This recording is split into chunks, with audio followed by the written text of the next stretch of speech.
This video covers the painting process for this head, from an airbrushed acrylic base coat to skin tones, shading, and fine details. Included are color mixes, blending tricks, and texture techniques. Let's begin. To start, we use an airbrush to apply the base coat for the bust. Here, we're not using special airbrush paint. Instead, we're using acrylics. If you also want to use acrylic paint, keep this in mind. The airbrush nozzle is very narrow, so you need to thin your paint to the right consistency. If your paint has larger pigment particles, straying it first. We use a pop sock for this, as its fine mesh works perfectly. To keep the wash clean, we remove the excess water from the brush. This way, we won't have any trouble blending or fading the color.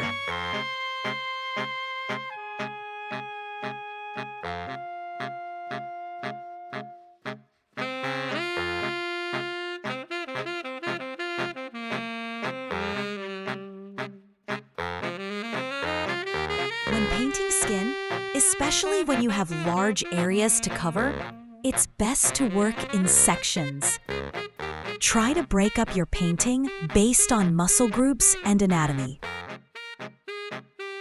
For example, apply a wash to the neck first, and then do a separate wash on the face.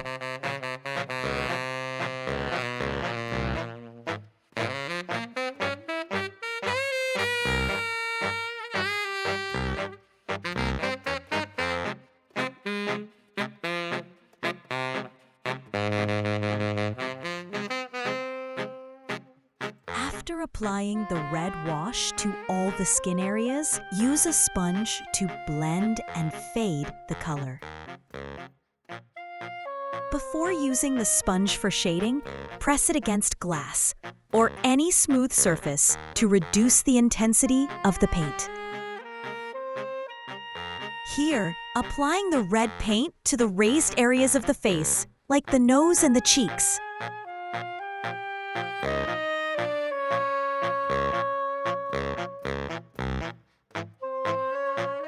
If any areas have too much red shading, you can soften them by gently blending with a damp brush.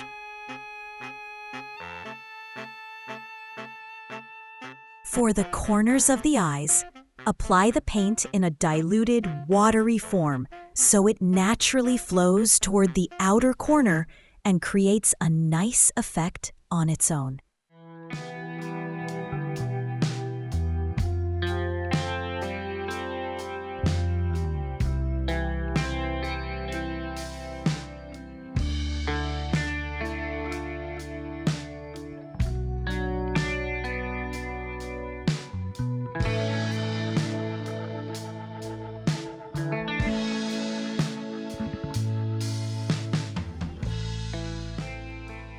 Using a bit of red paint, we separate the jawline.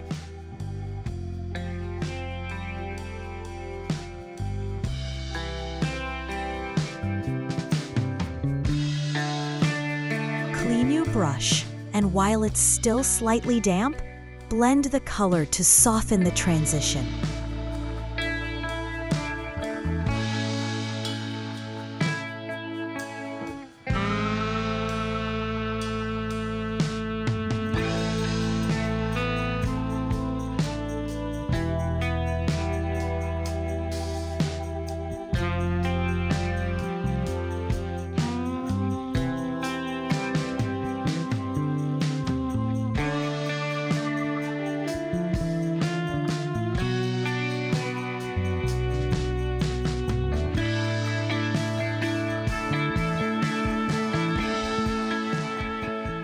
Press the sponge against the glass repeatedly until it stops creating bubbles. At first, you'll see large bubbles appear.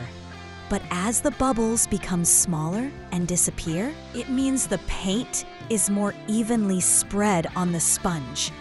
This way, you'll get a smoother, more even application on your sculpture. To add the white base to the skin, start with a brush because it's easier to cover all the areas quickly.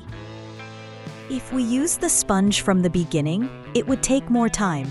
So first, I apply the paint with a brush, then blend and fade it using a sponge.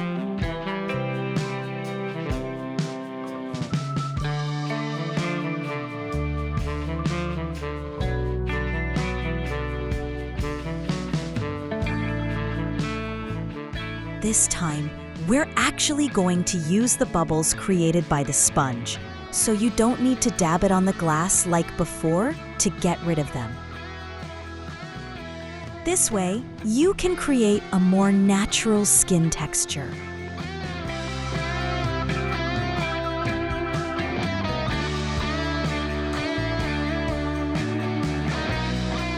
Be careful not to make the skin tone too light, or it will end up looking pale.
Try not to paint over the areas you've already lightened.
The skin tone for this character is made by mixing white, yellow, alizarin red, red oxide, and viridian green.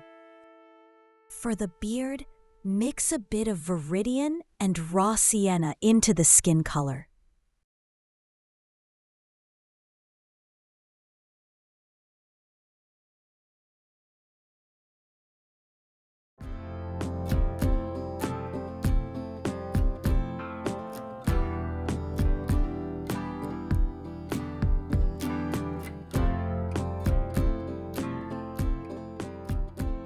Use a brush to paint the base of the beard because if you use a sponge, it only covers the raised areas.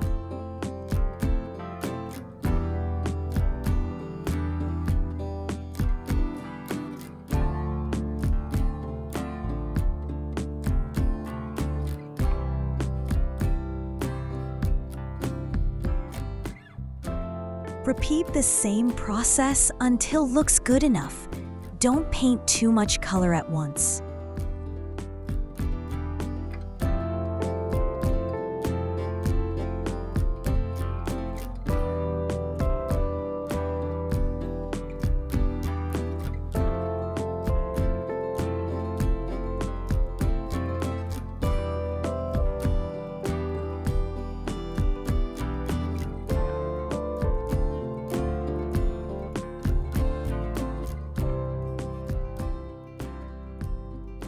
For the beard, hair, and eyebrows, use carbon black, Van Dyke brown, and the skin tone.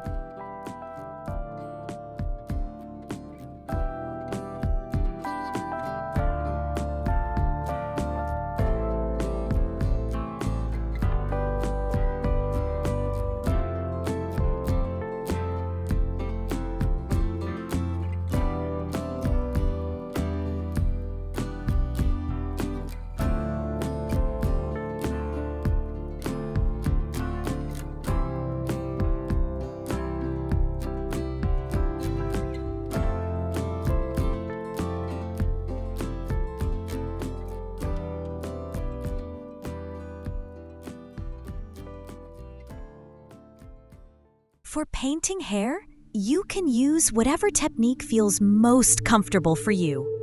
For example, here we're actually doing the opposite of the usual method.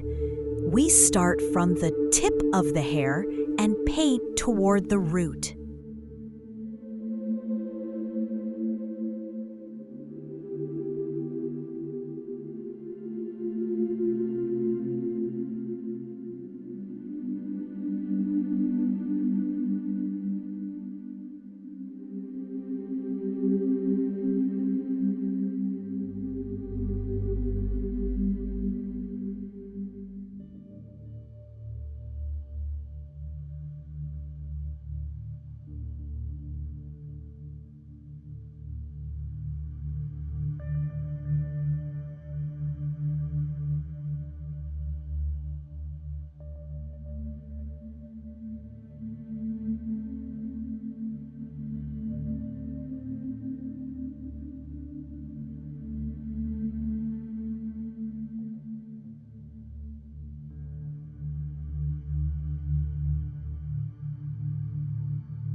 For the lips and under the tongue, I mix the skin tone with alizarin, red oxide, and yellow ochre.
For the teeth, used light yellow Naples.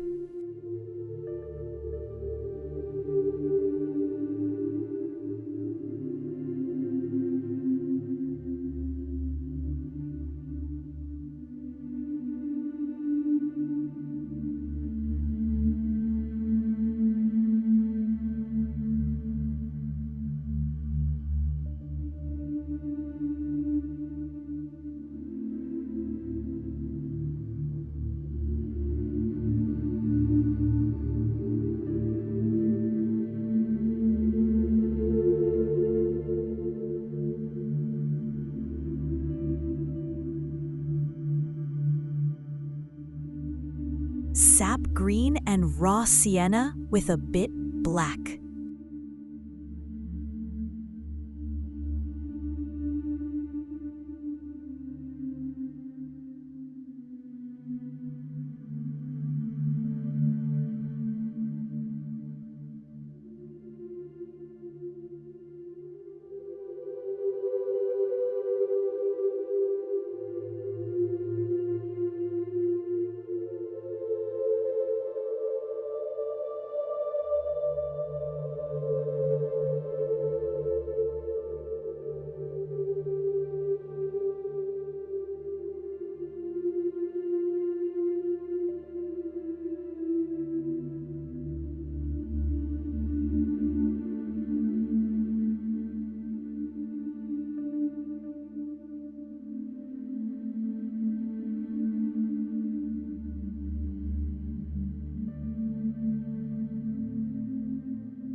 Like, subscribe, and share for more painting tips. Thanks for watching!